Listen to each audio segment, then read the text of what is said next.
Welcome back to the Webby and O'Neill channel. Thanks for joining us for another video. FA Cup preview, Manchester United versus Fulham, plus updates from Ruben Amorim's press conference on Garnacho, Bruno Fernandes and summer transfer plans. How are you doing anyway?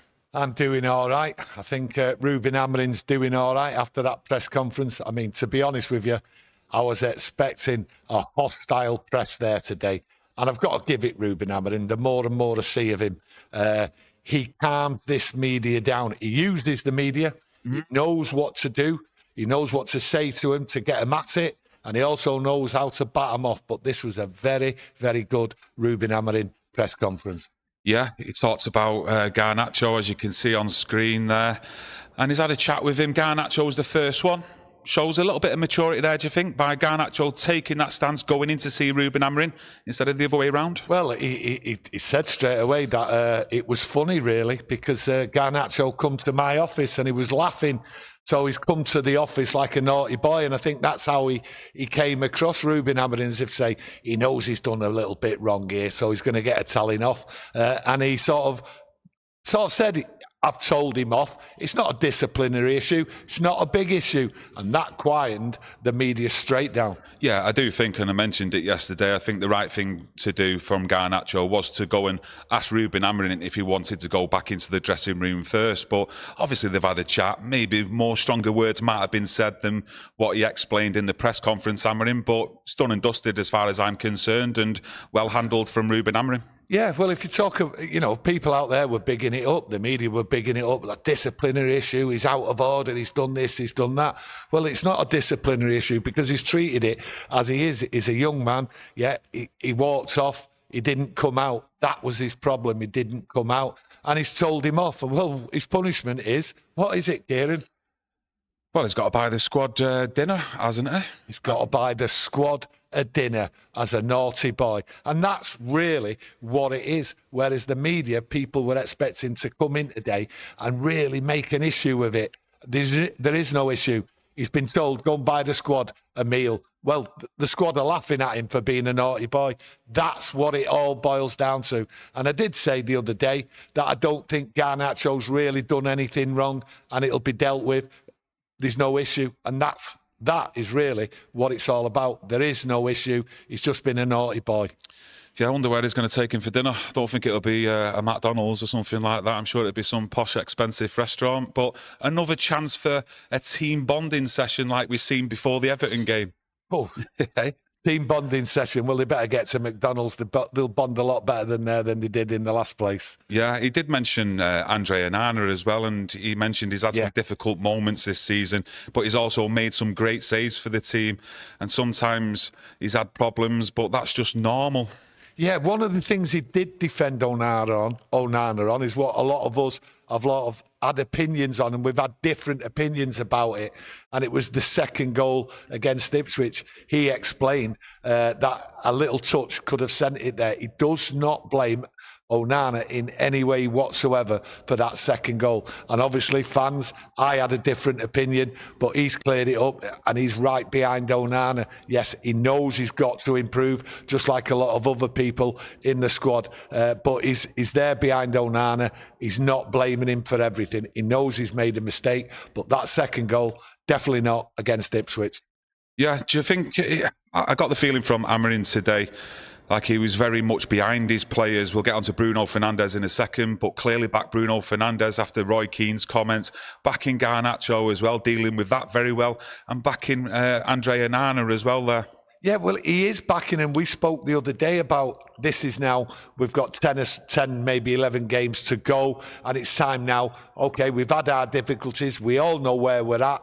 This is the squad. This is the position we're in the league. We've got an FA Cup. We've got a Europa League. Right, let's all stick together now, and let's just do what we can do till the end of the season, and whatever comes, changes, players leaving, players coming in, players wanting to go, players not being able to get out of the club. Let's just put all that aside, stick together. That's how it seems Ruben Amorim's getting on with the players now. He's had his turmoil. We've had the chaos and the carnage. Now let's just try and fight. We're in a difficult situation. He did mention we've got lots of injuries, no change on that. So look, we're in a fight here. Let's stick together and let's do our best. That's how it seemed to me. Harmony. I'll use that word, harmony. It might be the word for the rest of the season going forward. We're all in harmony. Well, let's hope some of yous out there are in harmony with each other. Yeah, just sticking on Andre Onana there. Do you think, is Bayinde currently injured? I see him. Currently, yeah. Yeah, so when he does come back and is fit and available, do you think he might maybe think of throwing Bayinde in? No. Maybe for a couple of games? No, I wouldn't have been, if Bayinde was fit, I wouldn't have been surprised if he'd have been in the FA Cup game against Fulham. But no, he's not going to make that change. He's going to keep Onana in and he'll deal with it in the summer, whatever the options are. Whatever the options are, none of us know. And I don't really know if Ruben Amorim knows. He's going to wait till the summer. Yeah, he did mention about the summer. We know the situation and we are trying to project next season, and we have to do it as a big club, talking about plans moving forward as well in the summer recruitment drive. Well, this is the big thing. He started that conversation today. We are changing a lot, he says. We're preparing for next season. And this is what United fans are also waiting to hear. What's the changes next year? Well, he's working on it. The club's working on it. But as we all know, managers have worked on plans, right? And they've not been backed. And that's his worry. That is his worry, because there was a question on the financials and everything. And he did say there is no guarantees in the summer, but we're working on the plans. We all know the situation and we'll just have to wait and see. But it's what we want to hear. And we all know, excuse me, we know what's gone on this season, and United fans mostly are understanding what's going on and just waiting for the summer and say, right, let's get the best of what we can. But Ruben Amorim's doing the same. But there's also a note of caution. He knows the situation from a financial point of view. That was the question. And I sort of like listened a little bit more intensely to what he was saying. And I don't think he's fully aware of what he's going to get, what money, what he's going to be able to do, but they're preparing, and that's what you want to hear. And we want to see changes in the summer. And I think there will be a big shout between us, Kieran, definitely, and with the fans. Big shout. Big shouts. If he's not backed and he doesn't get the players he wants, that's what's needed. Because next season we've got to kick on from this disaster. And I don't think he's quite so sure with the guarantees. Yeah, of course. And if you're looking at the squad now, he's mentioning like plans for the summer. Obviously, the likes of Eriksson, Lindelof, they're out of contracts, so they're going to be leaving the club. Yeah. But players who are currently contracted for the next year, 2-3 years, do you think there will be discussions there with the club and their agents about moving them on in the summertime?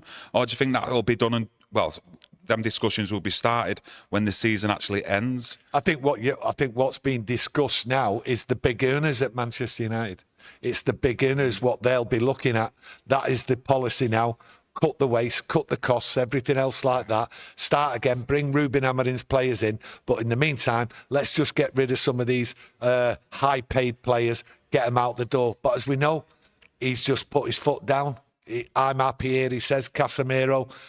There's big problems coming. And obviously, we've got to get players out. And it's the high earners. That's what I think they're going to look for.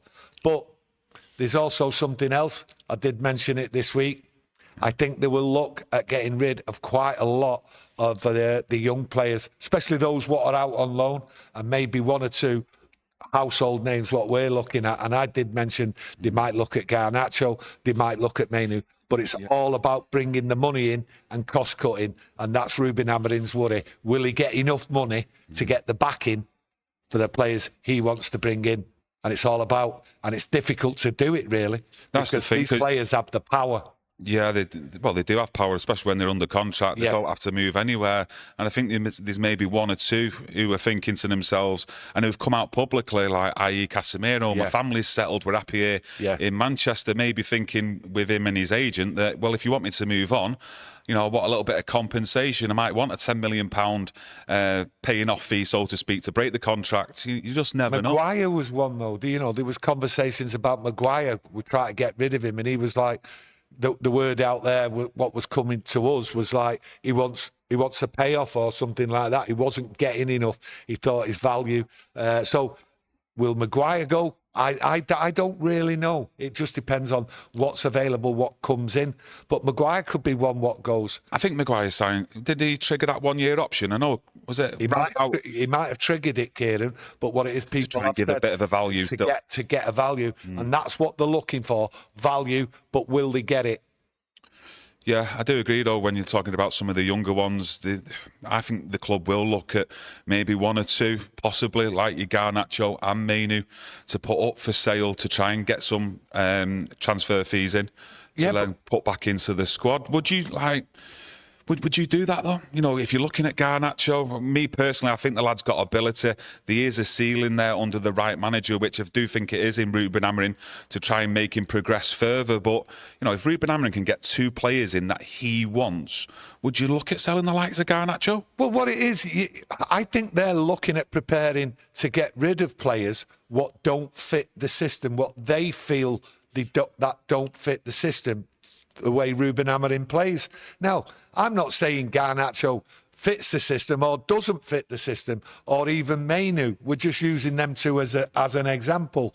We're not going in on them two, right? But the thing is, the club might be looking at the squad, what they've got, and they're playing so badly that they don't even fit into the system, what's being played. So there is players there, right, what people will be shocked at, what might be under consideration, like your Garnacho and Mainu, but that'll be down to a footballing policy. They don't fit the future of the system, what Ruben Amorim and Ineos want. Yeah, I just feel with Amorim, he likes players who are versatile, that can play in more than one position, that can play in two, maybe even three positions. You look at the profile of actual Dorgu, who we've brought in, he can play on the right-hand side.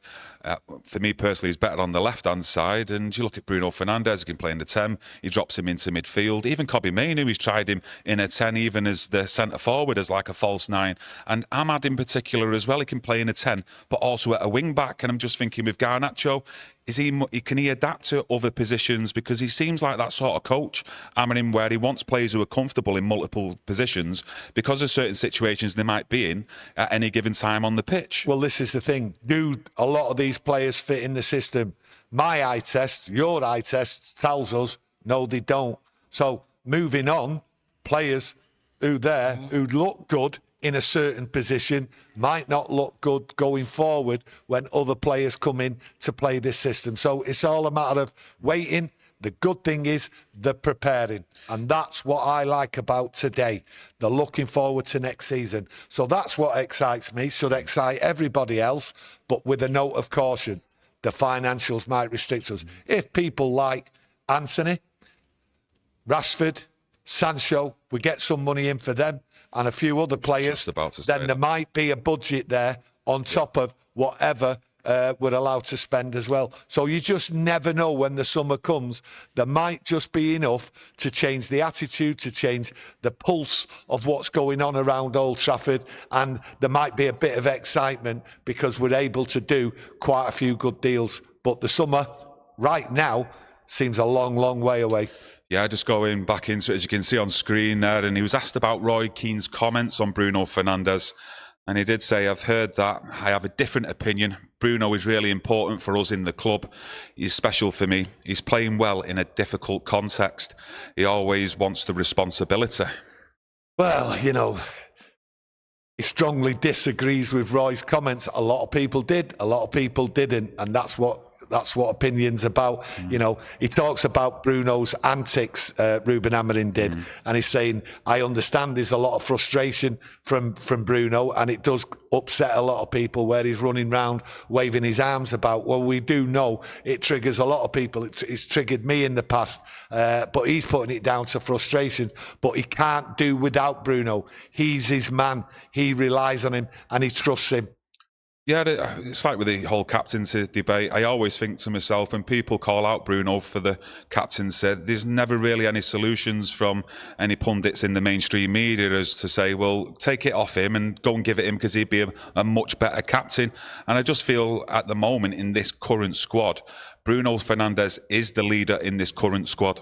Well, I think many people out there, many fans would be struggling to say, who would I give the captaincy to if Bruno wasn't there? Yeah. I mean, my only choice for an alternative captain was a few months ago when I said it was Martinez because he fits the bill as a leader, as a warrior, as a fighter on and off the pitch. But as we know, Martinez is injured.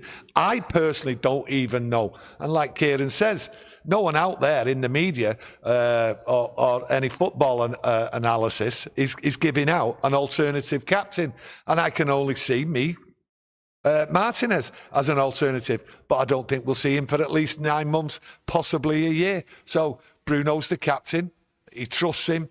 So that's the way it is. Yeah, a lot of people getting involved with their own opinions on the certain subjects that we've already discussed today. But moving more on to the game on Sunday, I'm actually really looking forward to this one. Bit of excitement in me already. The FA Cup game, the FA Cup and the Europa League. Big moments now. We need big moments like from Bruno Fernandes and the rest of the team. I'm worried about this. No. Sorry about that. No, but I am worried, and I've got to explain why I'm worried. I'm worried about that bench. There's that many players injured. Okay, Dorgu, he's out. Suspension, obviously. It's that bench I'm worried about. How strong is that bench going to be? Now, we know Fulham are a good footballing side and they'll go all the game. They will have 10 minutes here, 10 minutes there, where they will pile the pressure on. And I look to myself, if things aren't going the right way, what's the alternative to bring on? What's the change? Yeah. And I think that bench is so strong. Now, if players like Collier, for instance, was on the bench, I wouldn't be too worried. You know, he's had a bit of experience in there. He looks as though he's a player for the future and that. But he's out, and I say to myself, what type of bench is there? Now, you mentioned to me earlier on, possibly he's not travelled down to London for the under-18s, under-20s. Martin, sorry. So, and he might be on the bench. That's fine. But he's not got the experience in it. This is a strong Fulham side. So he could be on the bench. You never know. Might be a surprise. Might start him, and he might put Xerxes or Højlund on the bench to bring him on. Who knows? But it's that bench what worries me. And that's what I say. We're at Old Trafford. They will sense a little bit of fear in United because this isn't a strong squad going into this game. Could be one of the poorest, to be honest with you. I looked at the game against Ipswich as well, and I thought the team really responded to the crowd, though, inside Old Trafford midweek. It was probably one of the better atmospheres. I wasn't in there on Wednesday, unfortunately, but it sounded as though it was one of the better atmospheres that we've heard at Old Trafford this season. Really got behind the team in that second half as well. I think it was all down to Harry Maguire getting that early goal. The crowd needed lifting, and what it was, they were worried. They were worried at the beginning of that second half, but straight away that worry went out of the way, and then he had something to cheer. The players had something to fight. It's not often you get 45 minutes like that of a team defending and fighting, and they've shown the spirit.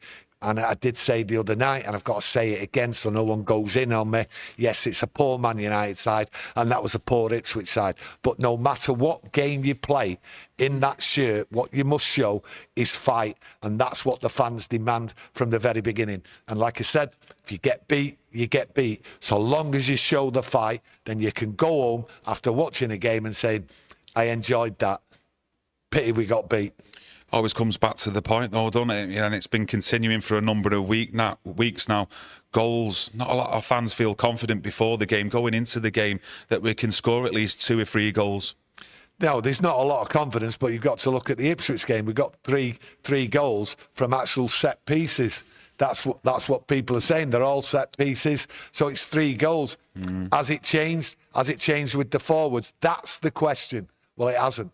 The forwards ain't getting them. The lack of service to him is poor. Højlund's come under a lot of criticism from everybody. He has got to prove something. He's got to turn it round. But on a side note with Højlund, he needs the service as well. And I've been critical all year of the poor service to Højlund. And in this game, if he starts or if he comes on, he's got to have the service. Sometimes I've done a disservice to him about his performances. Listen, he put in the work rate against Ipswich. He just didn't get the ball or anything like that. But it was a poor game from him. Something has to change, and Ruben Amorim has to help Højlund because he's getting crucified. He's getting crucified all over the place. A couple of people earlier on mentioned De Ligt could be a good leader. The leader. I've mentioned, obviously, previous days at Ajax, etc., taking the captaincy. Possibly one for the future, who knows? But I'm looking forward as well to seeing a number of these players to get a full season as well, starting next season under Amorim, to see if they will improve as well. And fingers crossed that they do. What I'm looking for on Sunday and the future is I'm looking at Yoro. I never mentioned him the other day. I thought he had a solid game against Ipswich, and I failed to mention him. I didn't have that much time to mention everything, but Yoro there for me, I'm looking at him. And when you talk about future captains or future top players in this squad, I'm looking at Yoro. I think to myself, he's gone.